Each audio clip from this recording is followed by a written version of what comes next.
So here's a practical application of differential forms, in particular using the exterior differential D and the star operator. It's called the Hodge star operator, by the way. I seem to kind of diss him by not using that name, but we just call it the star operator. We're going to calculate the Laplacian in spherical coordinates and also in cylindrical. And this is a sort of a famously messy formula that we're going to see we get a very nice derivation of, and we kind of see exactly why it's often written in a certain way when we do it with differential forms. So this is perhaps a bit more practical application, kind of more useful for engineering, for example, than a lot of the topology stuff that is in some of the later videos in the differential form series that I did. So here we go. What's the defining property of the star operator? And this is in any dimensions, but pretty soon we're going to just go to R3. It's that when I take alpha and beta, if they're forms of the same degree, if I take alpha, let's say it's a 1 form in R3, and beta is a 1 form in R3, then star changes that into a 3 minus 1 form, or a 2 form. A 1 form wedged at 2 form is going to be some multiple of the volume form dV. And the definition is that multiple should just be the dot product of alpha and beta. When I have two forms of the same degree, I can take the dot product of these guys. Okay, so if that's not familiar, you've got to go back to the differential forms videos and watch through where I get to that. Okay, previously we used that to determine things like what's star dx wedge dy in R3, so that should be familiar. Now, here's the new observation. Surprisingly enough, it hadn't really come up that deeply, or that much in the other videos, just the tack I was taking. There's nothing special about the coordinates here, and the whole point of differential forms is to do all this stuff without relying on anything special about coordinates. There's nothing really special with dx dy, except with star it does have to do with the geometry. It does have to do with dot products, so lengths and angles are important. So it comes from the fact that these are orthonormal basis vectors, ijk, or you could call them ex, ey, ez. There's these orthonormal vectors that exist at every point in R3, and the fact that they're orthonormal is really what's making these dot products simple, and therefore what makes these into pretty simple formulas. Okay. So another way to say it is that the dx, dy, dz, those stacks, if you picture them with the stack picture of forms, those are orthonormal. Okay, they have unit magnitude and are orthogonal to each other. So suppose we have some other system, some other coordinate system that gives us a triple of orthonormal 1 forms at every point. That we'd be able to figure out how star works very easily in that system as well. Okay, so that's the idea. With spherical coordinates, I'm going to use rho, phi, and theta. So watch out. I'm just trying to be consistent with the textbook I use with my students. Rho is the radial coordinate, phi is the polar angle, and theta is the azimuthal angle. So phi is like 90 degrees minus the latitude, theta is the longitude. Many people, most physicists and engineers switch phi and theta and often use r here. Okay. Anyway, so here's the picture of the basis vectors. We'd love to have these orthonormal basis vectors. Rho, something pointing out here radially. Phi coming down, because when you change the polar angle coordinate, you go down the longitude line, and theta going around a latitude line. So that's the meaning of rho, phi, and theta. Now, we're not actually going to worry about finding these guys, because it's really the forms that we care about more than the vectors. But it's good to have this picture. Okay, so the main thing is that they're already orthogonal. The only thing we're going to have to worry about is magnitudes. In particular, one thing you could look at is the level sets of these functions, rho, phi, and theta. If those are orthogonal where they meet, then the d rho, d phi, and d theta are going to be orthogonal. Because remember, the geometric picture for these guys is just look at the level sets of these functions. And what are the level sets? Well, the rho level sets are going to be concentric spheres. The phi level sets are cones with a fixed polar angle, and the theta level sets are just half planes coming out of the z-axis in the different theta directions. Okay, so I didn't put up a picture specifically of that, but you can actually see the longitude lines are exactly where those planes coming out of the z-axis, the half planes, like pages of a book that's like stood up on its end. The spine of the book is the z-axis. That's where those intersect the sphere. And then the latitude lines are where different cones coming out of the origin with different opening angles, that's where they intersect the sphere. Okay. So we want to calculate the stars of d rho and maybe like d rho wedge d phi, various things like that. And I should mention, you could do it grungily, okay? We could just totally do this. We could say d rho, oh yeah, rho has a certain formula in terms of x, y, and z. But look at that formula, take d of that, that's going to be in terms of dx, dy, dz, star that, and then try to figure out how to put it back into spherical. That's ugly, a horrible way to do it. Okay. The main thing we just need to know is that these are going to behave exactly the same x, y, and z do. Well, they would if these were already unit magnitude guys, but they're not. But it's the only thing we have to do is worry about the magnitudes. Okay. So how do you figure out the magnitude of a form? I'm not going to do this super technically or rigorously. I'm going to do it pictorially. You'll have to take it a tiny bit on faith, as with a lot of these videos. But if we want to have a fairly precise version of the pictorial definition I'm doing, the basic thing is that, remember, the spacing of the level sets of f gives the magnitude of df. This is one of the nice things about df, is that it works better than the gradient, because the picture of df was exactly just draw a bunch of level sets. And when those are close together, when the stack is dense, the stack of level sets is dense, that says that f is varying quickly, or in other words, df is large. So one way to do it is if I've got a point P, like maybe this point right here, and I want to figure out how big df is, some function, the df of some function, what I do is I'm going to do something that's like a derivative, but it's upside down because it's inversely proportional.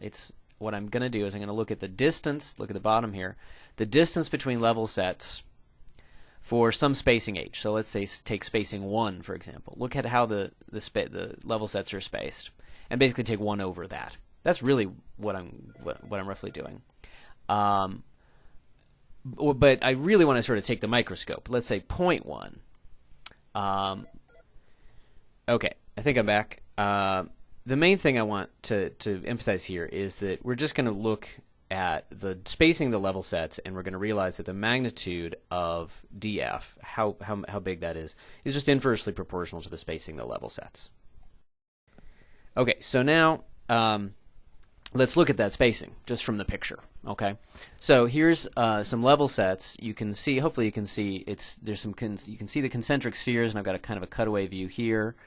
And so the level sets of rho, those have a uniform spacing, and that's just going to be 1. So d rho, magnitude of d rho is just 1. Each level set is just 1 apart from the next one. Okay. What about the other ones? It's just a little bit more complicated. D phi, the level sets of those, remember, are the cones. So like here's a cone coming out near the North Pole. Well, here's one you can actually see, and then there's another one that's coming out near the North Pole, and then they get wider and wider.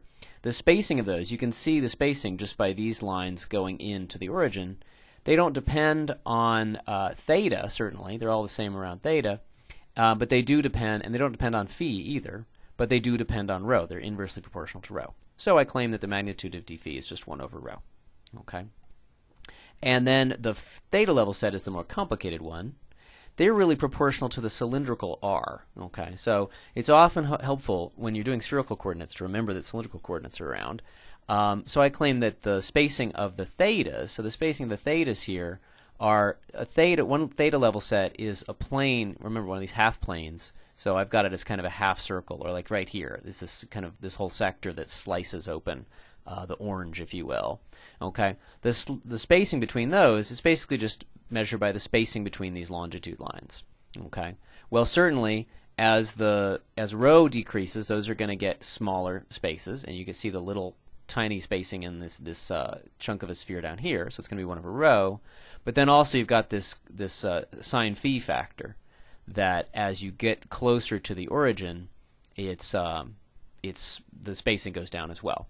One way to picture it, I didn't draw a separate picture, but if you really just strip everything away from this picture except just the book pages coming out of the spine on the z-axis, then you can convince yourself, oh, okay, the spacing of the theta level sets, just look at it from the top, and you're going to see polar coordinates.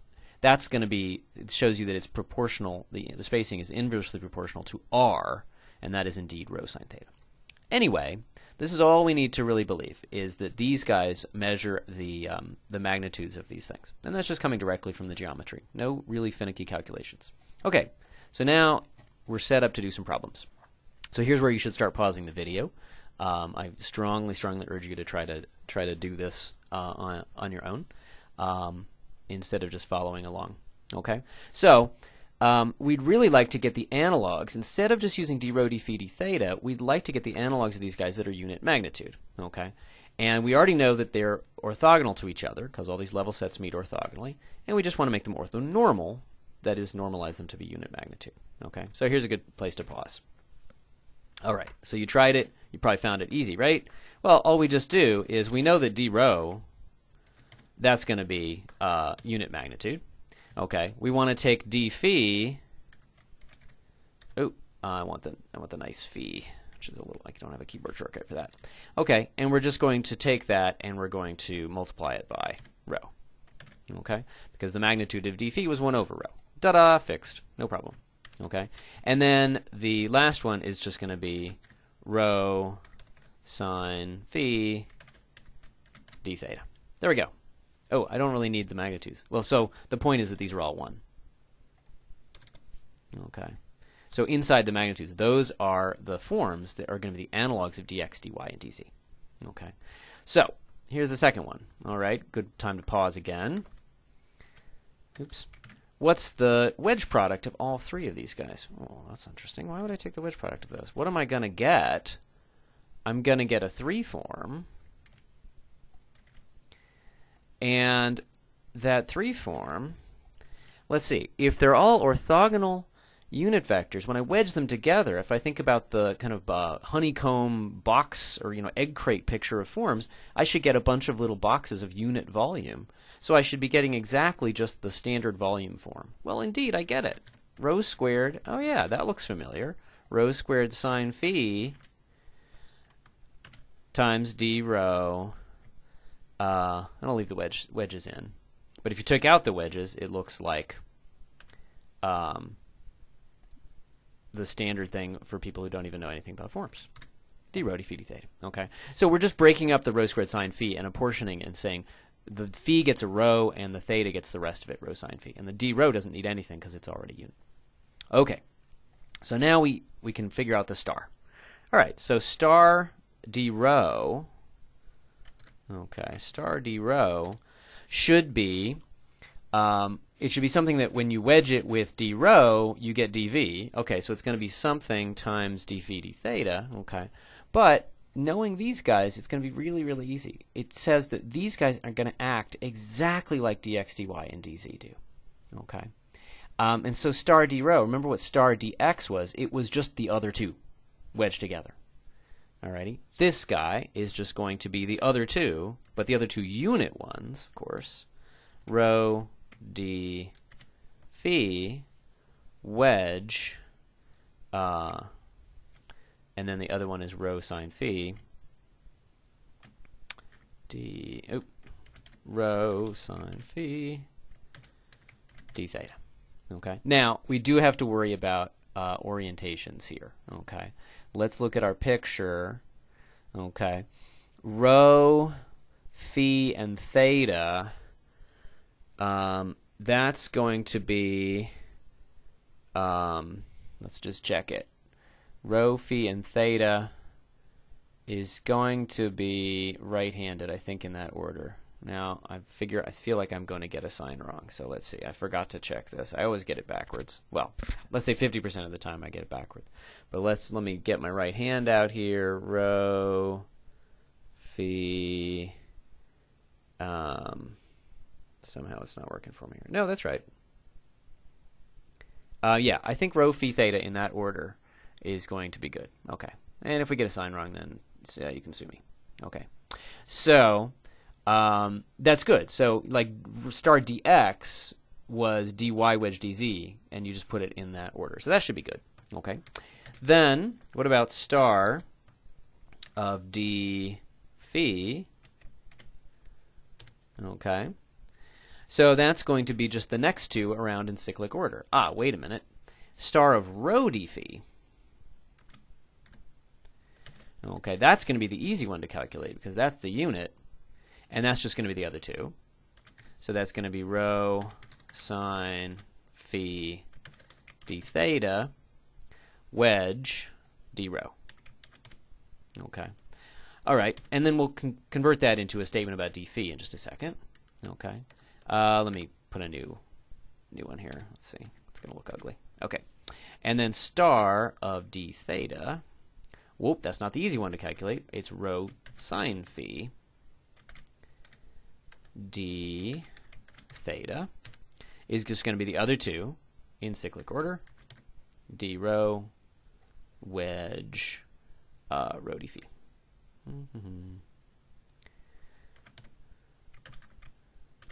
Okay, so let's just summarize that. So this one is good.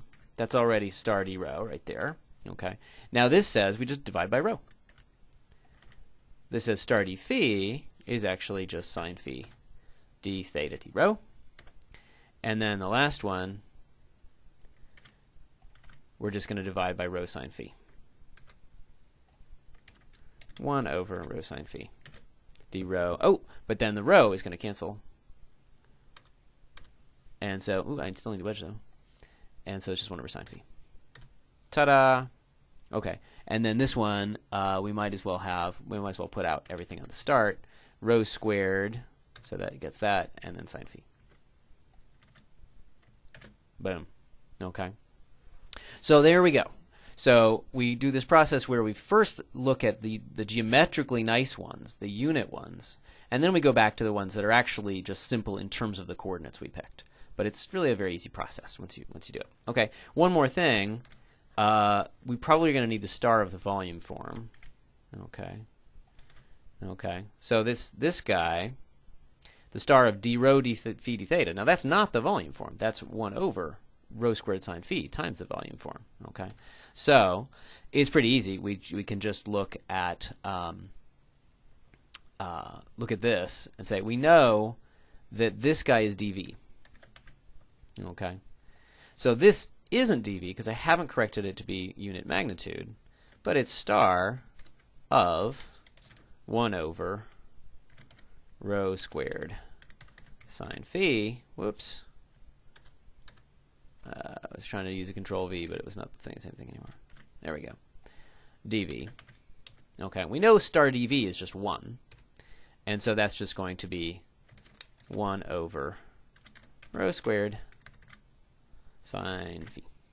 Okay, so there we got our stars all set up. Okay, so the next thing is, okay, we want the Laplacian. This is going to be the payoff of the calculation. The Laplacian of a function is given by star d star df. Because remember, star d star is the divergence evaluated on one forms, and then df, of course, is our analog of the gradient.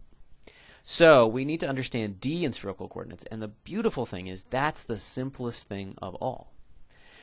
The incredibly important thing about d, remember, is that it's supposed to work the same way in all coordinate systems. It's supposed to be geometric, it's supposed to be invariant. And I made a big deal of that in one way when I was proving Stokes' theorem. Basically, it's the same thing as saying, it's roughly the same thing as saying it's commuting with pullback. It's definitely a consequence of it commuting with the pullback operator. Okay, so I'm going to do this the quick way and then maybe a little bit slow and more tedious way. I think the quick way is also the easier way to think about it. Good place to pause the video. You know, what does this mean? Works the same way in all coordinate systems. It just says that df, you paused it, right? You tried it? Good. Okay. Is just going to be the same exact expression that we get in x, y, and z, but just changing the variables. Pretty awesome. Okay. Oop. Yeah. I knew that wouldn't work. But I tried it anyway. I just don't have a good keyboard shortcut, I don't think. Although Scientific Workplace, which I'm on here, has lots of keyboard shortcuts, and I don't know if I even know all of them. Okay. Oh, and that's if d phi. Okay, that's the claim. And this is a big part of the payoff for forms, is that if you even look at the gradient in spherical coordinates. Already, that's a complicated expression. But the d is just exactly the same as if they were x, y, and z. So let me go ahead and just say a tiny bit about that, make that a little bit more explicit, this idea of how that has to do with the whole pullback stuff. This is really, you can literally fast forward the next 2 minutes if you want. But the claim is, if I've got like t, suppose t is the map from R3 to R3 that takes the rho phi, wrong phi, the rho phi and theta to x, y, z. So, for example, x equals rho cosine theta sine phi, etc., etc. I'm going to write it out. Okay. Then what do we know? We know that t star, the pullback of df, is the same as d of t star f. That's the That's the kind of fancy way of saying it. Okay. Now, of course, this upper star here is a very different use of star. This is the pullback version for star. Star is a very overused symbol. Okay. Well, what does this mean? Okay. D of t star f. T star f means f in spherical coordinates. Okay. Because t star f just means take my function f, which takes R3 to R and produces some number, and just compose it with t. Just write it in terms of rho and theta and phi and theta. Okay. So I do f in spherical coordinates. I get it in terms of rho, phi, and theta, and then I do d on this copy of R3. And remember, when I think about changing coordinate systems in this way as mappings, once I get into the rho, theta, and phi, I don't care what they're called. They're just another copy of R3. And the d works in exactly this way. Okay? So this is definitely going to be all this stuff. Okay? But then what is t star df? df is what we were trying to calculate. We would ideally like to have df in the original R3 with the x, y's, and z's. Okay? We know that it's that df that we want to calculate. And then t star just says, let's take that and express it in spherical. So this is df expressed in spherical coordinates. Okay? And it says just take f and write it in terms of rho, phi, and theta, and then just do the ordinary process as if they were x, y, and z. So this is a little bit more formal version of just this saying that all the coordinates behave the same way. But you just want to really think about it. I don't think you want to overthink about it too much in terms of these mappings, unless you're trying to get to a much higher level. Just remember that all coordinates are created equal as far as d is concerned. Okay. So I'm going to stop this one and then do it part 2 for the rest of it, because I know it's getting long.